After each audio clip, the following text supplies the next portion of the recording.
dunia fantasi. Hubungan gelap suami dan pembantuku. Bab 40. Pesta dimulai. Dari arah pintu masuk, tampak seorang perempuan mendekat ke arah mereka. "Meli, untuk apa kamu memanggilku kemari?"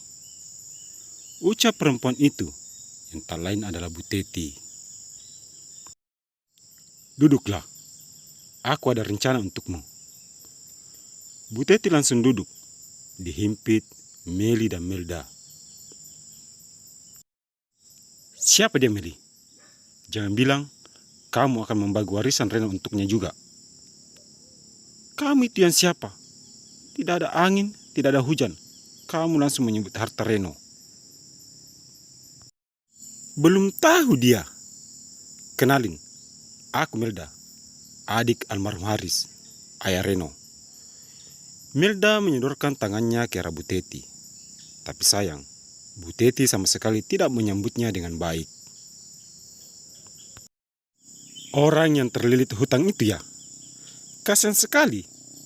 Pasti kamu datang ke sini untuk ikut dalam rencana kami. Jangan harap tidak sepersen pun dari harta yang kami dapatkan akan kami bagi denganmu. Kamu sendiri itu siapa hingga ingin menguasai harta keluarga kami?" "Aku Teti. Masih ingat dengan nama Sugiono? Orang yang dulu membantu Reno saat dia terpuruk. Aku ini mantunya," balas Bu Teti dengan nada sedikit sombong. "Sugiono? Orang yang habis hartanya, bangkrut, lalu meninggal karena tekanan batin oleh ulah anak dan mantunya itu. Kasihan, andai saja aku jadi Pak Sugiono, mungkin aku sudah gentayangan dan menghantui orang-orang yang membuatku menderita di dunia." Meli yang mendengar perdebatan kedua perempuan parubaya itu hanya bisa tersenyum. Bagus, aku bisa memanfaatkan kedua orang ini. Nanti setelah semua harta Reno berhasil kami kuasai, mereka berdua akan aku adu domba hingga saling serang satu sama lain. Aku tidak perlu mengotori tanganku untuk menyingkirkan mereka karena mereka sendiri yang akan saling terkam. Tawa Meli dalam hati. Biarpun kamu belum meninggal, kamu sudah terlihat gentayangan dan sangat menakutkan. Betul kan, Meli? Bu Teti mengalihkan tatapannya ke arah Meli. "Hai, bercerminlah dulu sebelum berucap. Dari segi mana kamu bisa mengalahkanku? Wajah, pakaian, serta perhiasan, jelas aku lebih unggul darimu."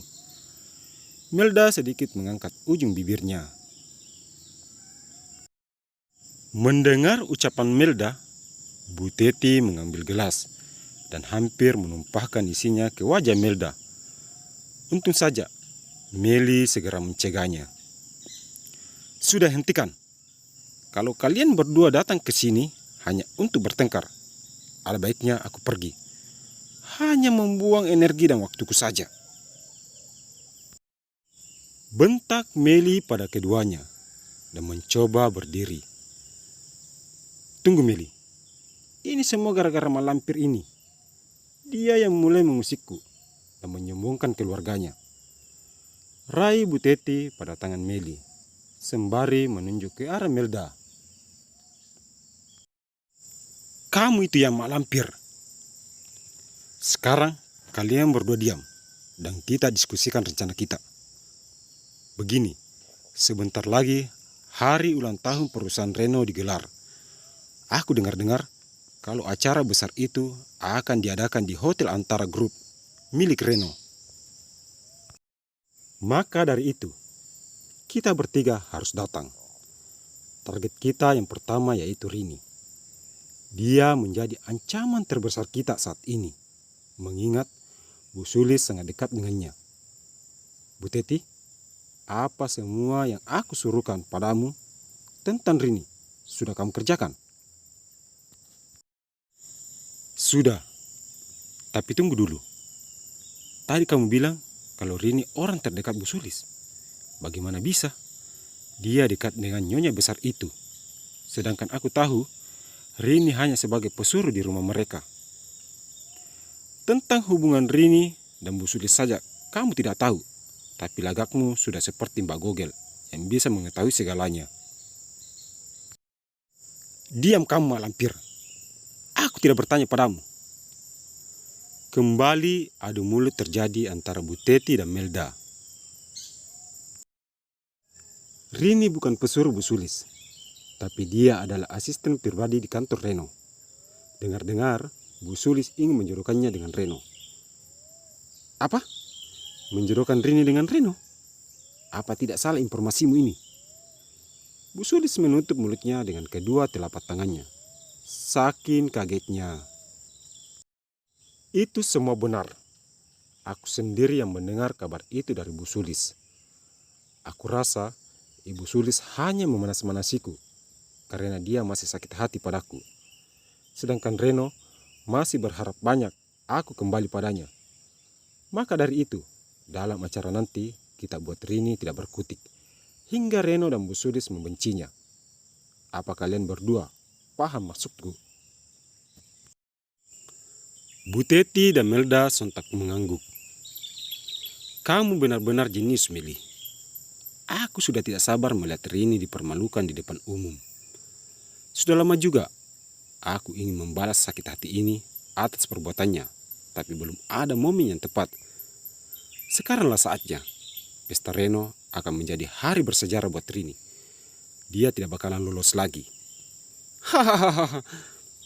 Tawa Bu Teti menggelegar hingga pengunjung kafe bersamaan menatapnya.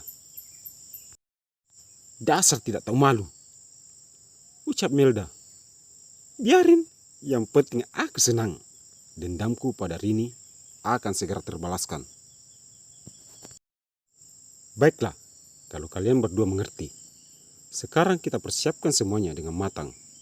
Aku tidak mau kalau sampai rencana kita ini gagal. Dan kalian berdua, mulai sekarang, buang dulu ego masing-masing. Kita ini satu tim, jadi harus saling mendukung. Paham?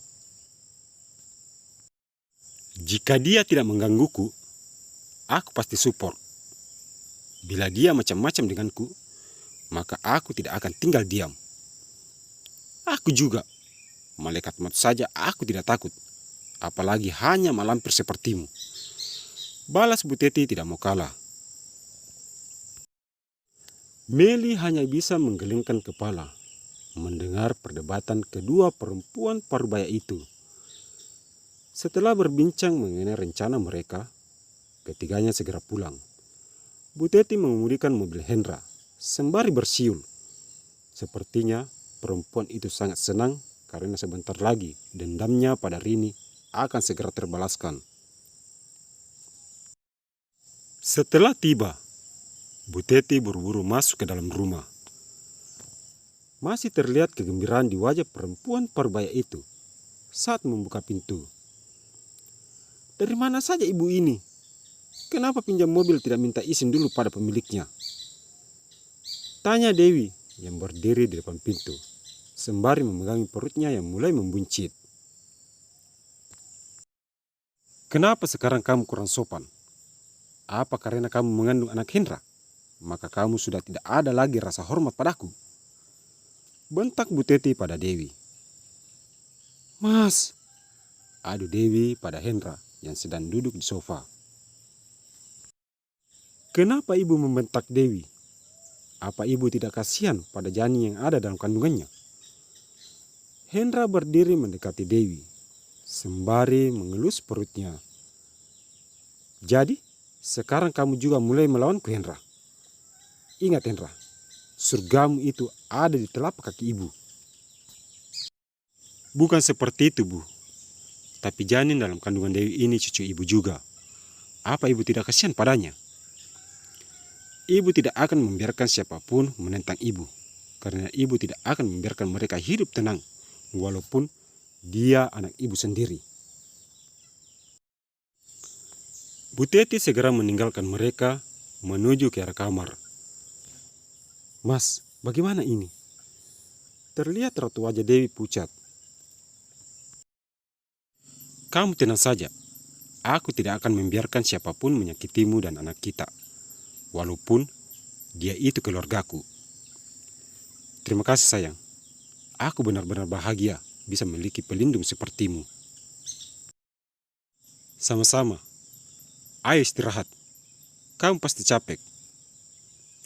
Hendra merangkul punggung Dewi, masuk ke dalam kamar. 3 hari kemudian, hotel antara grup terlihat ramai.